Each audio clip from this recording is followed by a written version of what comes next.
Hello, hello, hello, everyone. Happy Monday. That kind of feels weird to say. Um, Today is Janelle's birthday. That's I don't know.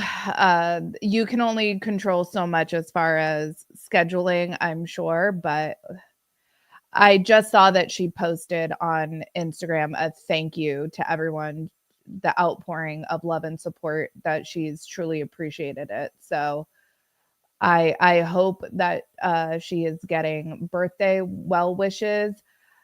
Um, this was a really heavy episode, and last week I got choked up. I've actually been doing better than I thought I'd be. I watched the episode like 2.5, 3 times. The first time through, I was completely shattered. Uh, Probably equal parts. There were parts, I'm not gonna lie, that I was enraged. And it's been a little over a year, and if this episode aired a couple months after Garrison passed away, I think my feelings and my commentary would be somewhat different. But it's been over a year. The family has resumed talking about the show and their relationships with each other. And we just know so much about where the status of these relationships, particularly Cody's relationship with his children, where that's at today. And that colors how I feel about what he said in this episode. And because I'm human, and I've seen on Reddit, people will start to tiptoe around that topic, and other people will come in and shut that down and say, we're not blaming anyone, we're not pointing fingers. And it's like, can two things exist where I'm not pointing fingers, but I'm also not denying reality? Because I feel like for a certain I won't say I was denying reality. I was so grief stricken for the family, for Cody in particular, because a couple things that he said did resonate with me. That he is living in the land of what if. That's all he has, and that's sad. But the fact that did not he did not course correct, I have opinions about that. So I'm not going to tiptoe around it. I hope I don't piss people off. I have prayed about trying to offer my opinion and my commentary in a respectful manner, but we have thoughts and we have opinions, and we're going to talk about it. So, trigger warning, obviously, maybe not obviously, but trigger warning for this discussion. Something I did appreciate is that they did not tiptoe around verbiage. They said the words that get us demonetized here on YouTube.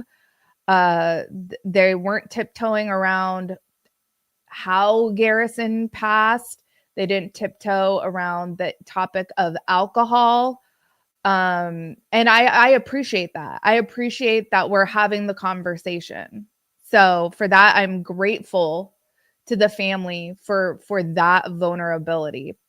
So I posted this on my Instagram, and this is the quote, the "To the Stars" quote that Christine read at his funeral that meant so much to Garrison. So I'll see you guys in a few seconds. Now, Draco, without you, what do we do? Where do we turn?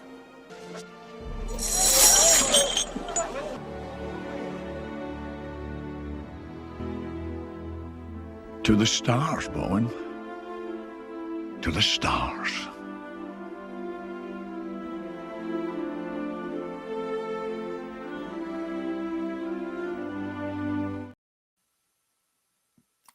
I just that gets me. because I feel, it was so, let's just start the first 12 minutes of the episode. I've seen some criticism like, did Garrison not deserve his own episode? Obviously, I think he did.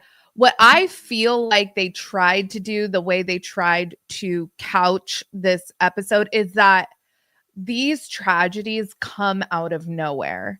And there was no better representation than that, than the fact that Mary was in the middle of filming a couch interview. She's literally like, oh my God, Cody's calling me, like, kind of like, F that guy. And then he keeps calling her. And then that you can see like panic, kind of like, why is he calling me? And she's texting him. And that the house in Flagstaff that they filmed these couch interviews, I've been told, is super close by to Cody and Robin's McMansion 1.0. And so Mary was literally right next door when Cody called her and told her. So she was able to, the fact that Mary was in town, she wasn't all by herself at the B&B. Janelle was in town. That the family was really able to rally around each other. I think that was good. Mary, man, I can't tell you how much, and I'm sorry, you guys, I'm kind of just verbal diarrhea. So I'm going to try to like look at the chat too, but just know I am seeing the chat, but I'm kind of just trying to hit all the things. Mary, to me, was like the face of grief for the family. Probably what we saw visually of Mary was likely how the family was for months. And let me just pull up my notes, because I did take some notes, because I didn't just want to like, bleh, too much, even though I know that that's kind of how it's coming off. My first note was with this episode was that I appreciated that we didn't really get into like it wasn't boots on the ground, let's pick up a camera and film the family like in this aftermath. It wasn't like Scandival with Vanderpump Rules where it's like, I need Andy and a camera now. It wasn't that at all. You could tell like they gave the family a beat, right? And then we pick up with Janelle. It's like April and it's after Garrison's birthday. And you can tell, and she's with her sister, and you can tell that it's still so raw for her, but it's not like that moment. And I appreciated that. We did not need to see that. That would have been far too invasive. And I appreciated that they didn't even try to like recreate those moments. So that I think was a classy move. We really only saw of like the immediate aftermath. We really only saw it was like that. Well, obviously the couch interview with Mary, then that fire pit conversation between between Robin and Cody, and then Janelle at Maddie's house with her sister. And then everything else was like a retelling of events that we know was shot much later, months later. So for me, that kind of, it took the sting out of it a little bit. So I appreciated that. I definitely think that the show did the best that they could do with with what happened, with what transpired. Yeah, I think Puddle Monkey did do good on this one. I don't think it was exploitative. I think that Mary really, I could tell that Mary went into like protector mode over Janelle. And I thought that gets me choked up because that's what you would hope for when something so fucking tragic happens to a family. that none of the bullshit matters. Like, none of the bullshit mattered for Mary. None of the bullshit mattered for Gwen. Gwen went over to her dad's house because that's what you do. And I'm not going to lie, you guys. The fact that we know that that didn't fucking change things for Cody, like, makes me feel it couches and it colors everything he said in this episode. And yeah, I am aware that there is like a troll named Marie Eddy in my YouTube comments, and I'm trying to work on, thank you for bringing that up, Mystic Mermaid. I need to like ban them from commenting. I know you can hide users from like, but I need to figure out how to just ban them, because yeah, they are awful. I don't know. I know people think that is someone associated with Robin. I have no idea. I have no proof, but they are a troll. So thank you, Jennifer. Jennifer is one of our fabulous Facebook mods. If you guys aren't already, I would highly recommend joining our Facebook group. There is a link in the description. It's a safe space, and people have been posting cat pictures all day. I need to go and post a picture of my cat, my tailless cat. I will tell the tale of my tailless cat because I feel like Garrison would appreciate the story. I'll tell you guys now. We adopted my cat from Petco years ago in California. So she made the journey from California to Florida with us. And when we adopted her, she had her tail pointed to the side. And I had never had a cat before. And my husband was like, yeah, sometimes cats' tails get injured, and it could have been fractured, and it could have been, it just didn't heal properly. Hold on. I'm sorry. I do have Facebook mods, Tracy, and I do have some YouTube mods. But if you're interested in modding either, send me a message. Definitely YouTube mods are always appreciated because, we all have busy schedules and can't always make the lives and the live chats. I mean, they're nothing. I'm wearing my Karen Reed. Sorry for the tangent. I'm wearing my Karen Reed sweatshirt. This chat's nothing like the Karen Reed chats that pop off, but we like to make it so that nobody says something that's sideways. But Let's see. What was I saying? Oh, my cat. So I had never had a cat before. I was never a cat person. My husband is a huge cat person. So when we were living in an apartment, we adopted a cat, and Maggie, we named her Maggie. Her tail like shot out to the side.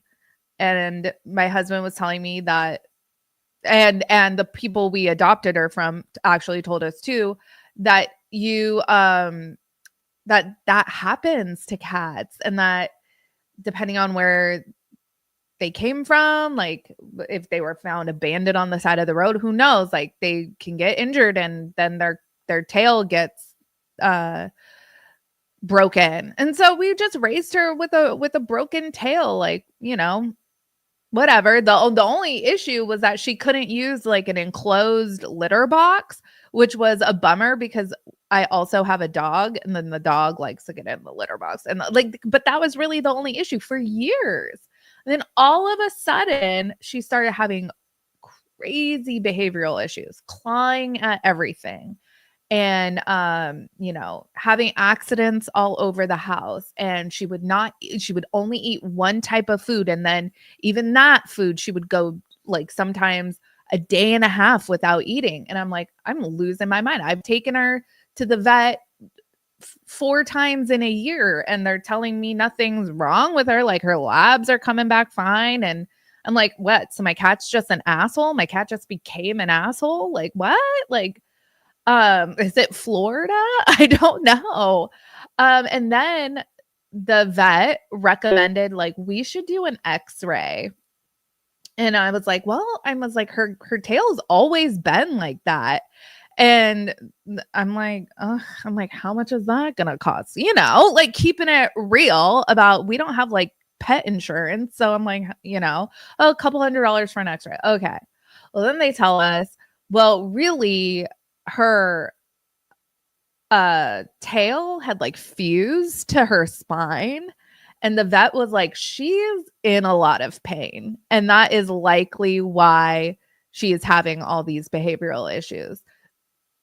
The vet recommended either putting her on this medication for the rest of her life, or they were like, you should, like, they were like, what you really should do is amputate the tail. And I was like, don't they need the tail? I've heard that like you're really not supposed to declaw a cat. You certainly shouldn't detail a cat, right? And they're like, actually, they don't really need their tail. Like, yeah, for balance, but they adapt. And I'm like, okay. Well, how much is that gonna cost? $1,000. If anyone wants to know. In Florida, it costs $1,000 to chop your cat's tail off. Anyways, we did that, and she is like a brand new cat. She never used to climb like cat trees because she couldn't. And I didn't know it was because she couldn't. I just thought she wasn't like normal cats. And so, anyways, she is like new lease on life. She's 7 years old, and she is like new lease on life. So I will post a picture of her. I will post a picture of her with tail and without tail, because she has been without a tail for about a year now. They can adapt without a tail. I didn't know that. I did not know that. But I also saw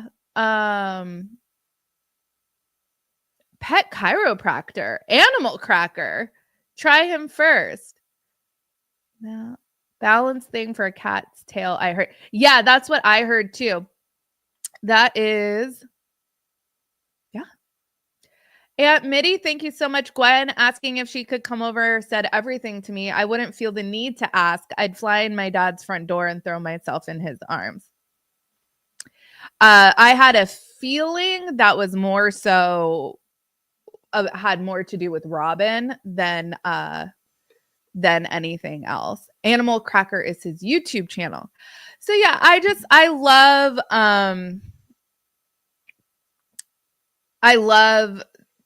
in my Facebook group right now, everyone's posting pictures of cats, and it's just very heartwarming. So, all righty.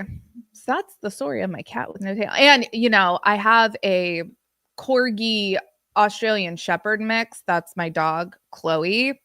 And when I got her from this breeder, this farm that she came from, and it wasn't like an unethical breeder. This was like anyway, it's a long story. I don't want you guys to think I got her from a puppy mill or something. But anyways, apparently they dock corgi tails. So now both of my animals don't have tails. And I feel like I look like a creepy pet owner. Like if you came to my house, you're like, why don't your animals have tails? And it's like, what's going on here?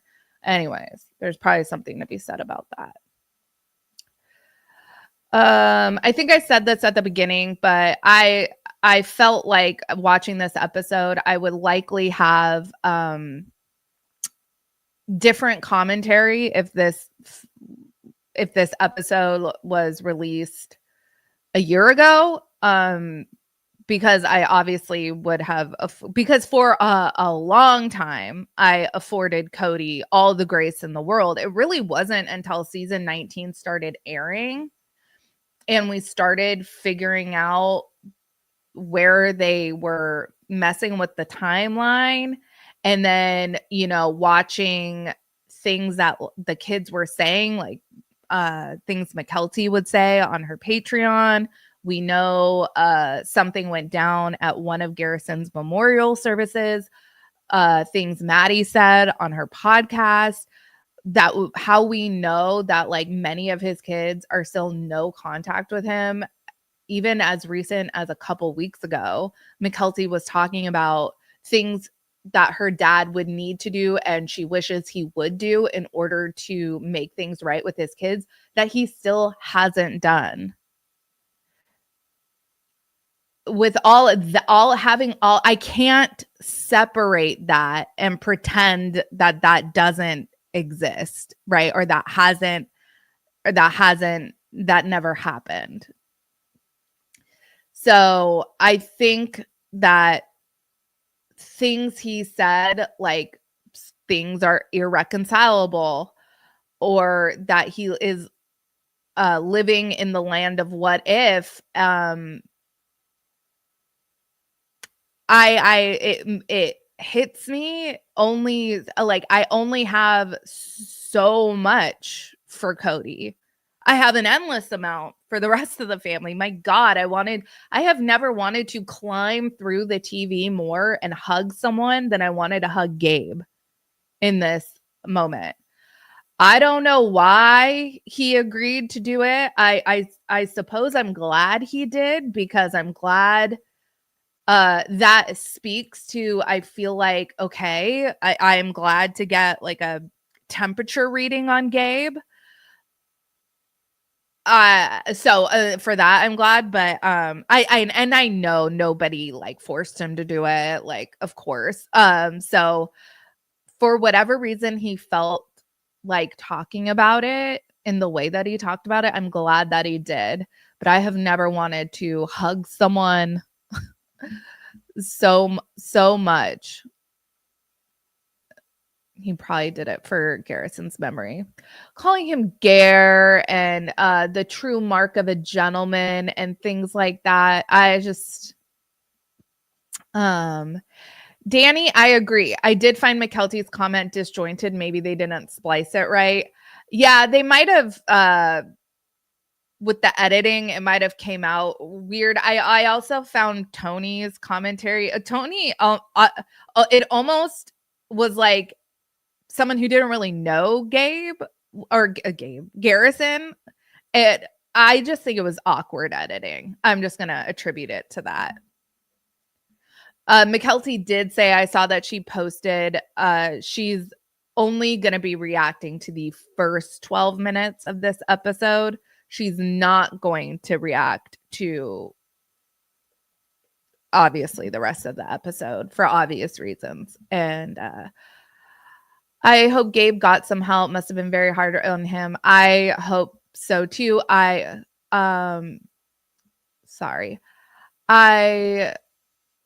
Marie Eddie is here in the chat.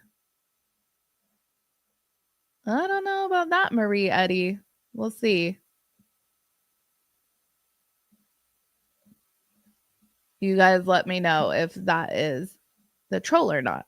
No offense if you're not the troll.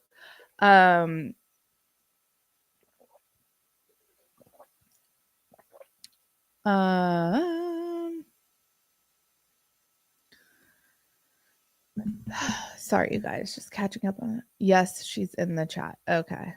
Hold on.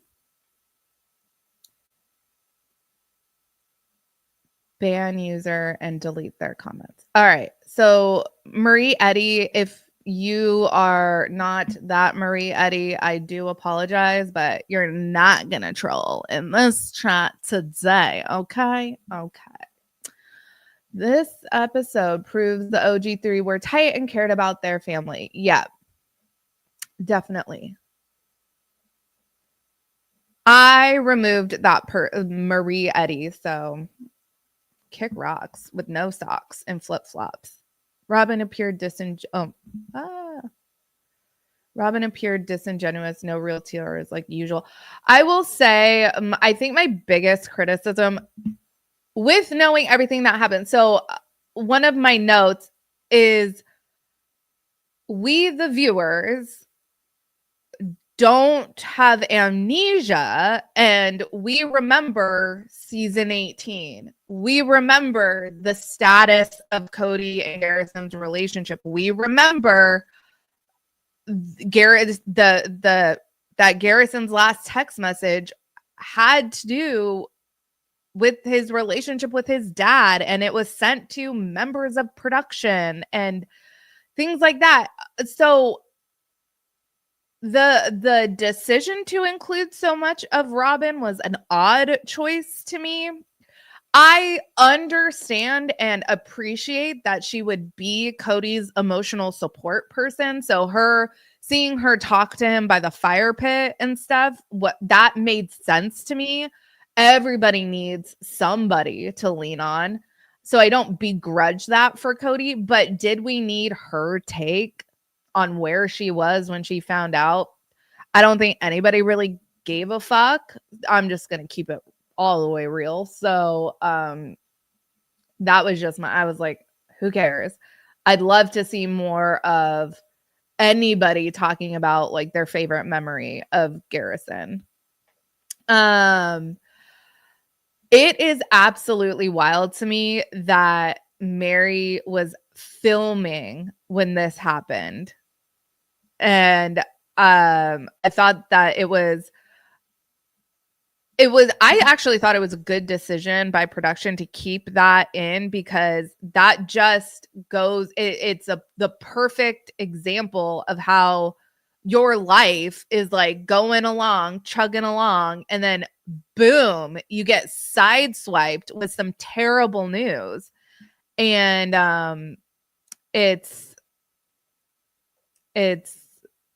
horrible. And I think what happened with Mary and how Mary reacted is what we all hoped Cody would do. And so I think that's why it's so disappointing that that didn't happen. And we see that the kids reached out. Gwen went to his house. Gwen still lives in Flagstaff. And I know Gwen isn't really active on social media anymore, but what's the status there? You held each other in one of your collective darkest hours, but then what, Cody? You got over it? And I don't want to see people going, oh, Sarah, Reality Squad is just shitting all over Cody for his reaction to Garrison's death, but I don't know. So we find out Hunter. So they kind of, everyone's saying like where they were, what happened, how they got the news. Gabe called Janelle, and Janelle had, kind of, and Garrison's immediate siblings were already kind of running a watch on him. They were kind of tag teaming. Okay, Janelle was like, I'm gonna go to bed. Logan, Hunter, can you guys check in on him, because he doesn't seem like he's doing well. I have had family members where I don't know for sure that that's what they were doing, but it felt like that, where like every couple hours another family member is checking in on me, and it's annoying and also so appreciated. I don't know how to explain that, but it's like people just knowing like, I need a proof of life on you. Thank you. Okay, carry on. And when they didn't get that with Garrison, and Janelle was telling us, he's done this before. And I appreciated so much her confusion by it. Like, I don't know what happened.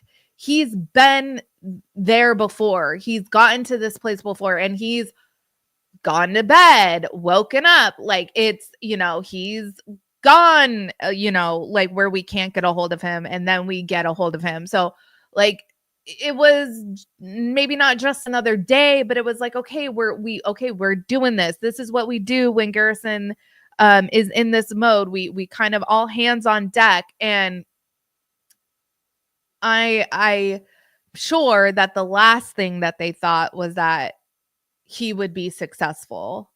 And I firmly believe that the last thing Garrison thought was that he would be successful. And that, I think, beyond everything, is something that I struggle with accepting with just the whole concept of suicide in general, is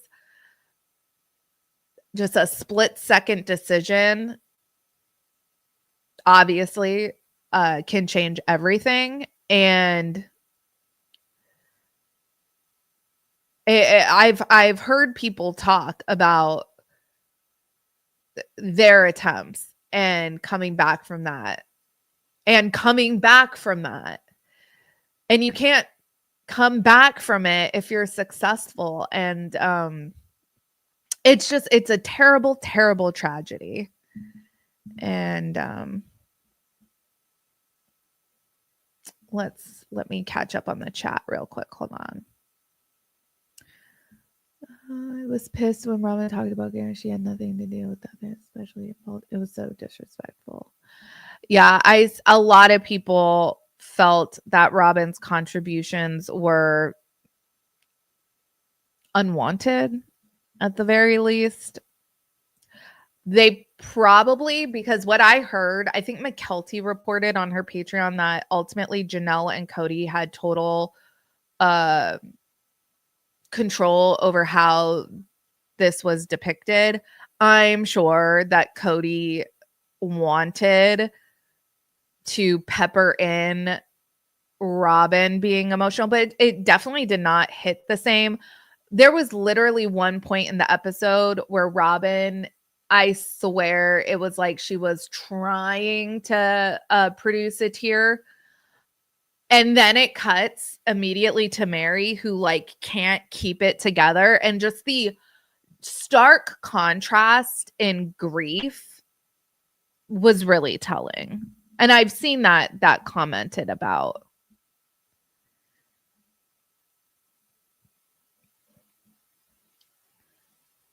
Boop, boop, boop. Steamed Frog, thank you so much. Robin has spent so long guarding her space and her kids that she's not equipped to respond when the OG family instinctively drops everything and run. And her Cody centrist plays extra badly here. Yeah. The one thing she said, she did say one thing that please use completed instead of successful. I'm sorry. I'm very sorry. I don't know the proper terms. This is why plans are so important, including not having lethal weapons for anyone who struggles with ideation. It's important to remove means. Okay, thank you. When this first happened, I used committed suicide, and I did not know that that terminology has evolved, and it completely makes sense. So I really appreciate you guys educating me. So I apologize. I'm trying to get my hydration on, you guys. I have a liquid IV going. All right. Lexa, I don't know if you would feel comfortable with me putting your comment on, but she says she's a survivor, attempted in 2022, used the wrong lingo. Maybe, but when I share my story, I say that I attempted self-deletion, but the politically correct way to say it is died by suicide. Okay, thank you. And thank you for sharing your story. I've seen a lot of people talk about family members, people that loved ones that they've lost, and people have been so incredibly vulnerable sharing their story. I think that is something that I really appreciate about this episode is I feel like talking about something so taboo on a national level really does a lot to remove the stigma. I myself have struggled forever, my entire life, with mental health. And for probably at a good 5 or 6 years, I definitely struggled with alcoholism and I am 3 years sober by the grace of God. I mean, I've done the work, and it's a struggle, but something I wrote on Facebook this morning is I sat and reflected watching this episode going, why am I lucky enough to have survived what Garrison didn't survive? And that seems really unfair to me. There's a guilt. I don't know Garrison. And I know that family members, because I know from my own family members, just having conversations with my mom, how frustrating it is to witness a loved one just in that vicious cycle, where you feel like you're trying to help and you can't help, and you're watching them self-destruct. And some of them pull out and some of them don't. And I was really doing pretty okay, you guys, today. And all of a sudden, I can't imagine how defeated Janelle must have felt. And I feel so bad for her. And I'm glad that she knows that in April of 2024, like so soon after this happened, she could cognitively say, we did everything that we could do for him. I'm so glad that she knows that, because it doesn't take away the grief, but she knows that, and that is a comfort to walk that journey with your grief. What I truly feel bad for, I pity Cody, who has to live in that world of what if. He doesn't get that assurance that he did everything he could, because he knows that he didn't. And I'm not pointing fingers. I'm not blaming Cody, because there is so much that goes into what happened to Garrison. But to ignore the contributions that played into it, I would be disingenuous. And so I'm not blaming and I'm not pointing fingers. My heart breaks for Cody, but it also pisses me off. And so I don't fully know how to like respectfully get that point across, because I don't want to shit all over Cody. I don't want to make videos with like clickbait titles, like just, calling him the worst things on the planet. But, you've chosen to continue this series. You've chosen to depict your grief. I'm truly baffled, and I'm curious as to how these tell-alls are going to go, because and I'm curious as to how future seasons are gonna go. We know Mary has confirmed that they're filming that handstand cameo that Cody did.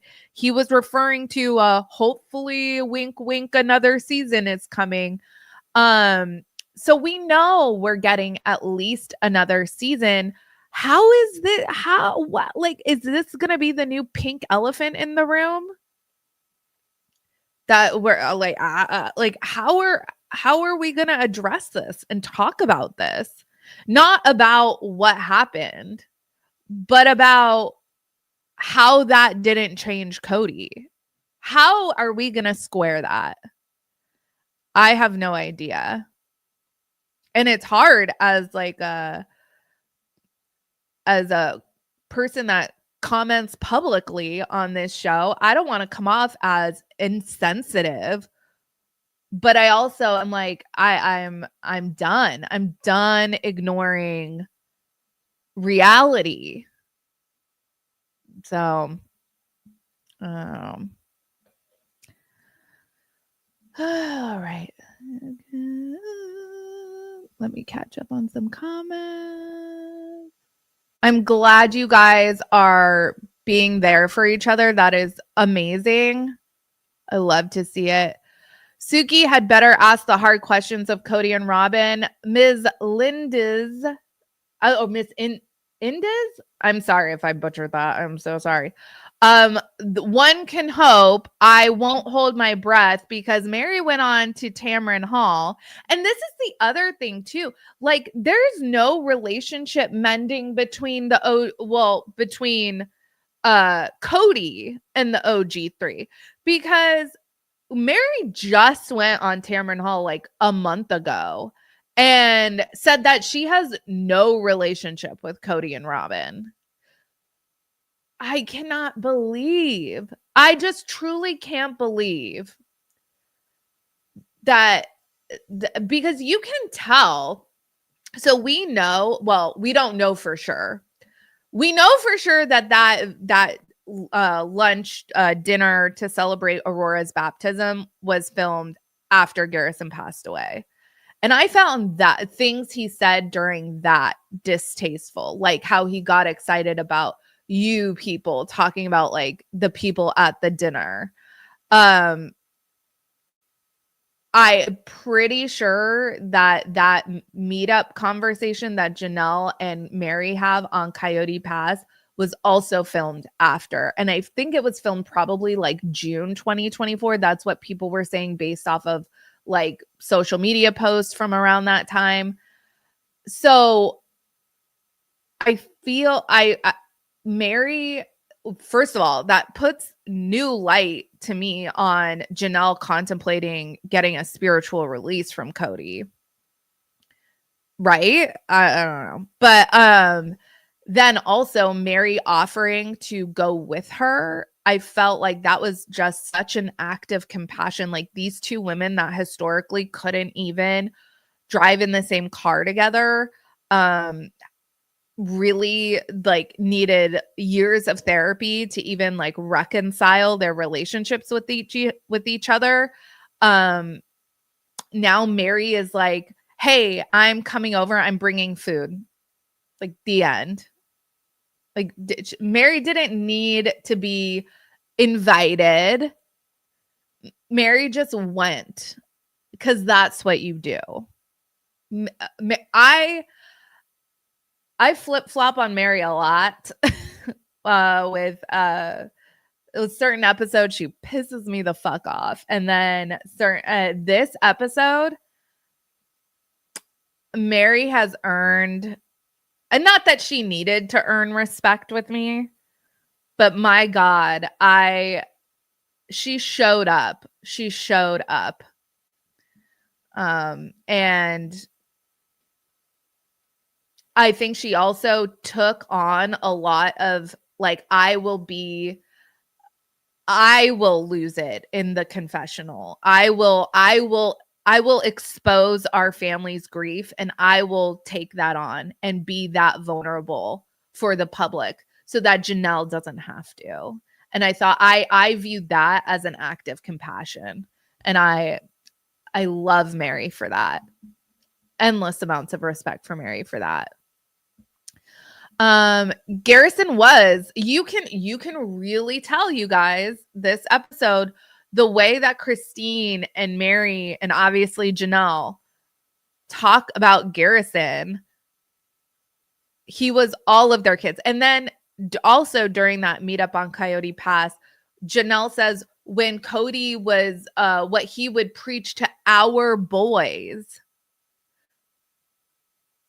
Janelle is conveying these are all of our kids. Yeah, I birthed, and I don't know if you guys are watching the new Polly Family show, but if you're not, you should. If you're looking for an outlet for some just, light, maybe not lighthearted, but just some not so serious seriousness, that over on that show, it's a whole fucking mess. But yeah, they're very your kid is my kid type of thing is going on over there. And that rarely works. But in this instance, these moms and these kids viewed all of these moms as their moms. So, all right. Showing up is what you do. Yes, Deanna, today is Janelle's birthday. Mary's emotional response in real time really got me. Yeah, it got me too. It definitely got me too.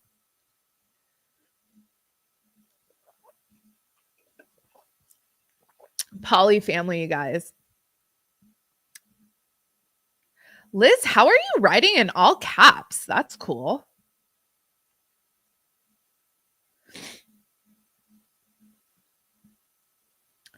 Lexa, I will allow the Boston Celtics plug just once, but I'm diehard Lakers. So I'm just kidding. But no, I'm not kidding that I'm diehard Lakers, but my husband tries to like get jabs in about the Celtics to me all the time. So he will appreciate your rooting for the Boston Celtics. The Lakers will be back one day. One day. One day. All right.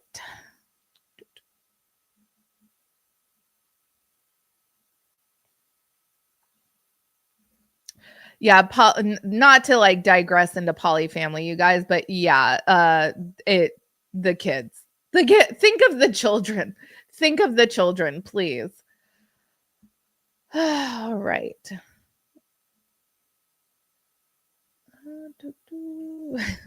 My husband does approve. Warriors. Okay, at least we're in California, Becky. At least we're in California. You're a little too north for me, but you know, I'll allow it. I'll allow it. All right. For me, what really got me was the anxious reaction to how unusual that he called at all. Then a second call, that fear that hits you immediately if it's someone you don't hear. Yeah. Yeah. That really, like, you could tell. And Mary, she's like, oh, oh my God, like, director, producer, Cody is calling me. How odd. Oh, like, and her initial thing was like, screw that guy. Like, he can text me if he wants. And then he keeps calling. And then you see it like wash over her. And then she's texting him, likely saying, like, what's up? Like, I'm working. And he was like, it's an emergency. And like, you know, it has to be bad, right? Like when you're married, because like, what emergency could it possibly be? So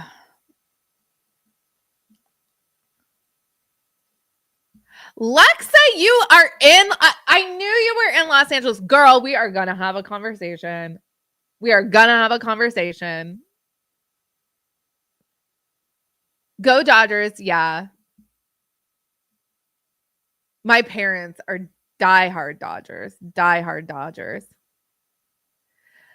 Yes, my other Sarah friend. I am from Los Angeles. That is why I talk like this. I am from the San Fernando Valley. Do not judge us by our Bravo show. That show is a hot mess. I mean, maybe judge us by our Bravo show because that show is a hot mess, as am I.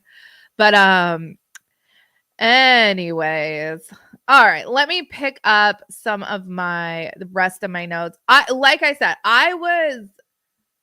the first time I watched the episode, it was like 5:00 in the morning, and I was like ugly crying in bed. And then luckily, there was a full day of Karen Reed trial today.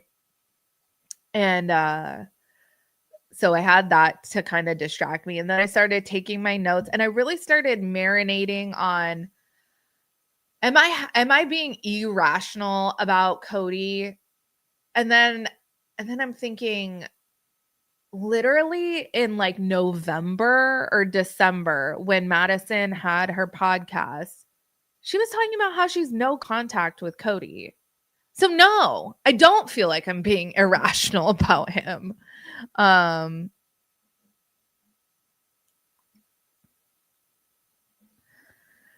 have family all around the LA area. I'm there often. I am 818 for life. I'm Lexa.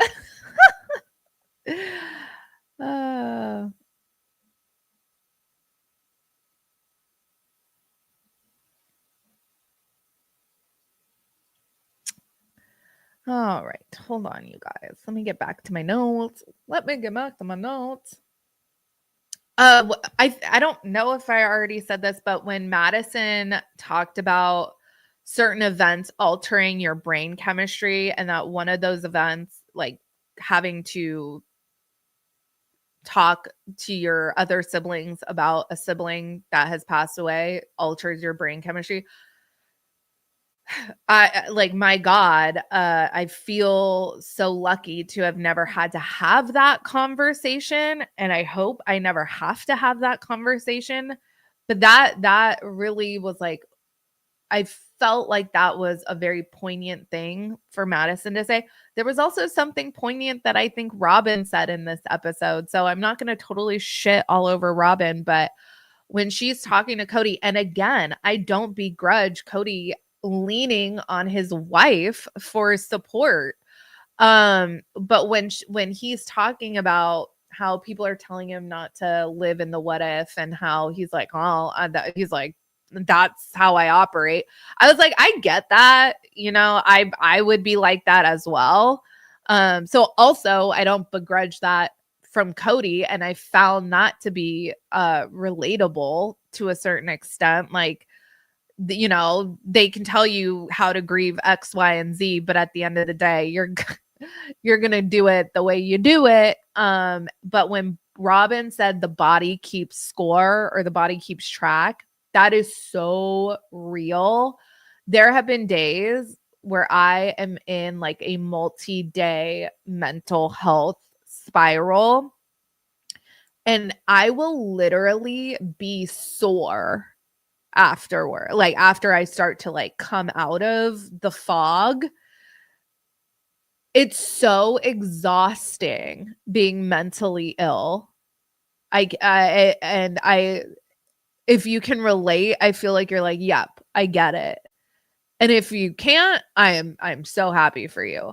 But it's so physical, the toll it takes on your body. So I found that to be incredibly accurate and poignant, and probably something Cody needed to hear in the moment. I like that they did not shy away from like the reasons that this happened, like alcohol, mental health. I think, God, Maddie is so something like, I'm not gonna lie. On her podcast, sometimes I felt like, all right, Maddie, like, you're not the Dalai Lama, you're not Buddha, you're not like the all powerful, all knowing one, right? But like it's okay to just be like a 29-year-old, or however old she is, figuring life out. Like, it's cool to just do that. But Maddie really is wise beyond her years to a lot of an extent. And I found her perspective in this episode probably something that Janelle really needed to get through. And I'm so glad that this family had each other. All the siblings. McKelty has talked numerous times about how they are all on a group chat with each other.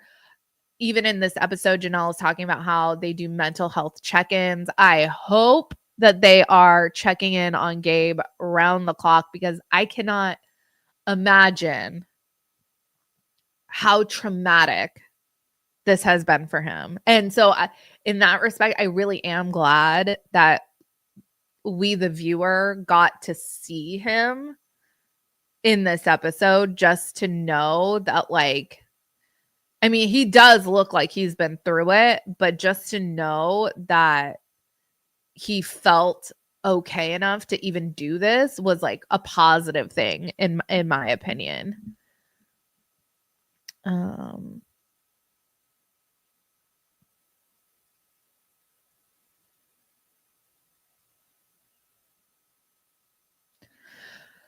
So I guess Janelle and Cody made the decision pretty much right away to bring Garrison back to Wyoming. And he was buried next to Grandma Cheryl. So that is what we're going to see in this upcoming episode. Some things to note from what we know played out like on social media. McKelty said, so I think that this went down in July. It was like 4th of July weekend.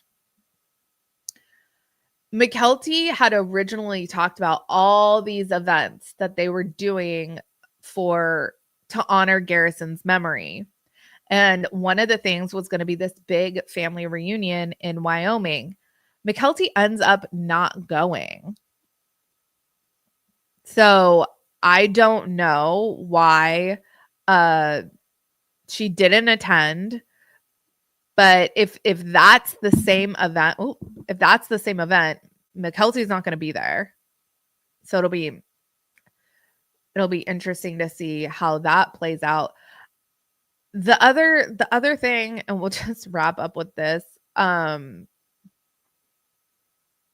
When we were seeing teased in the like trailer for this season, Cody and Robin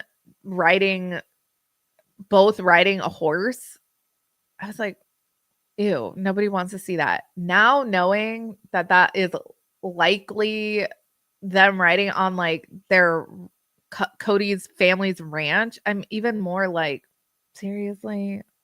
I'm keeping it all the way real. These are the thoughts that are going through my head. Janelle says this is something that I found so relatable too. She has good days, bad days, and it even gets down to having good minutes and bad minutes. Something that I have actively had to work on in therapy is like taking life in like 15-minute increments sometimes. So yeah, good minutes, bad minutes. If you have 15 good minutes in a day full of just the worst anxiety, I'm grateful for those 15 minutes. You know, sometimes that's what you have to hang your hat on. This was a lot, and I'm so thankful for you guys for joining me tonight. I agree. Cody and Robin on a horse riding off into the sunset. That shit makes me want to vomit.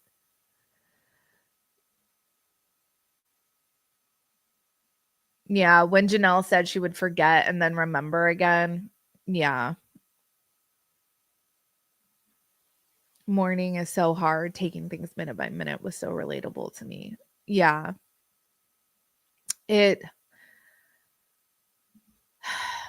I feel very fortunate that because we have been so invested in this family, you know, obviously we feel entitled at times to like the real deal, the real scoop. Like how many times have I come on here and bitched about the fact that like I feel like we get half truths and even whole lies, and they're not sitting down and doing tell-alls together, and they're making Suki ask the same questions 5 times because none of these adults can sit in the same room together.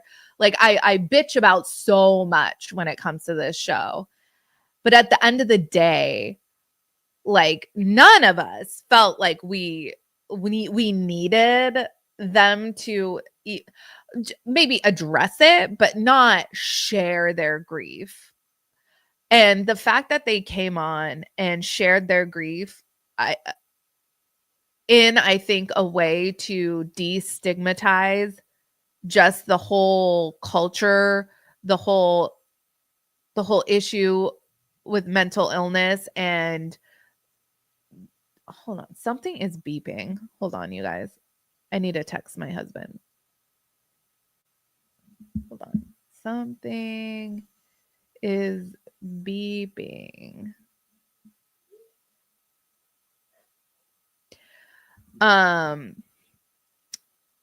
What was I saying?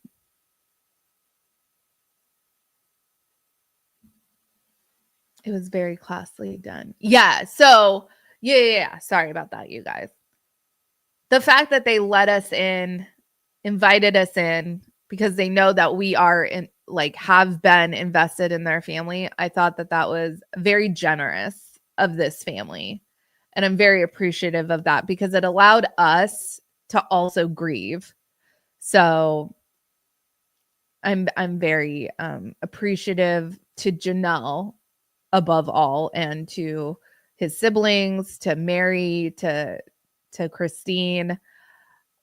I'm happy to know things like this line from Dragonheart that meant so much to him. I'm happy to have learned all these things about Garrison, about how he was into photography and photographing the stars, and how much that meant to him, and what Gabe shared in this episode about how he was so always concerned with making everyone else feel comfortable. Like I have that too. I think people that feel things really deeply, it's like you want to make sure those around you are okay. So I can definitely, I'm on the same wavelength as Garrison there. So I appreciated so much of this episode. And I thought that Puddle Monkey did a really good job. It did not feel exploitative to me. I feel like they touched on topics that were important to talk about and to discuss. And it'll be really interesting now to see where the show goes, because as Emily D. Baker says, the shit's out of the horse, and there's no more pretending things are an alternate timeline, like showing Cody at dinner that we know is shot in X amount of time, and trying to make it seem like it was from a different timeline. There's no more of that, and everything now is in the light of this family having to go on with life, because the world keeps spinning in the midst of tragedy. And that's one of the hardest things, I think, for people when you're going through grief, is like you're also having to deal with the fact that life goes on, and that fucking sucks. And my heart just hurt for when Janelle went to I don't know, she was making cupcakes or something, and she went to turn the beater on because she was like, I'm gonna go mix this or else I'm gonna lose my shit. I was like, that is so real that I felt that. So I really appreciate what the family did in this episode, putting this together. I thought it was really thoughtful. It broke my heart. And we will see how the show goes forward. Thank you guys so much for joining me tonight. And I'm sorry if I was too hard on Cody and Robin for your palate. I do apologize. I'm not trying to shit all over anybody that has lost a family member. I can't ignore these thoughts that are also going through my mind at the same time. So thank you guys for giving me a space to kind of just word vomit all over the place. But I will see you guys in my next video. I don't know what I am going to talk about in a video specifically on this episode yet. I still have to pray about it. So we will see. Thank you guys for joining me. Take care of yourselves. Be kind to your mind and reach out to those you love. I think one of the best things we can do I think what Gabe has told us about Garrison, just to honor his legacy, is to just reach out and tell the people that you love them. Don't let a moment go by, because nothing's guaranteed. With that being said, you guys have a good one. Much love.